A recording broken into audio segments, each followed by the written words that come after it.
हैं, रिपोर्टर्स को भी डांटते हैं, पत्रकारों को भी डांट देते हैं। पत्रकारों को तब डांटते हैं जब वो बिना, आप तो इतने देर से इंटरव्यू कर रहे हैं, कम से कम भाई बेसिक रिसर्च करके तो आओ। आप कह रहे हैं सम्राट चौधरी का आप एजुकेशनल क्वालिफिकेशन में बोल रहे हैं, अपना नहीं बता रहे हैं। मेरे भाई, हम यूनाइटेड नेशंस में 10 वर्ष काम किए हैं, तो यूनाइटेड नेशंस में फर्जी डिग्री लेके थोड़ी कोई नौकरी कर लेगा।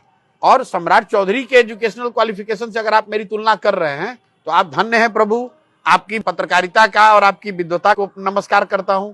आप मेरे बारे में पूछिए, लेकिन आप ये कह रहे हैं कि सम्राट चौधरी का ऐसा है इसलिए आप भी बताइए, ये सवाल उत्तर के लायक नहीं है। इसलिए कभी कभी बोलना पड़ता है कि लोग कह रहे हैं भैया ये भी चोर है, तो आप अपना बता दीजिए। अपना बताया भाई, हमने 3 साल का बिना पूछे मैंने इनकम स्टेटमेंट जारी किया, कितना इनकम टैक्स दिया, कितना जीएसटी दिया, आपके पास, लेकिन जो भी हो पूरा उसका ब्यौरा जारी किया। और ये भी बताया कि जितना पैसा है 3 साल में जो भी पैसा कमाए सब जन स्वराज की इस व्यवस्था को बनाने के लिए डोनेट कर दिया।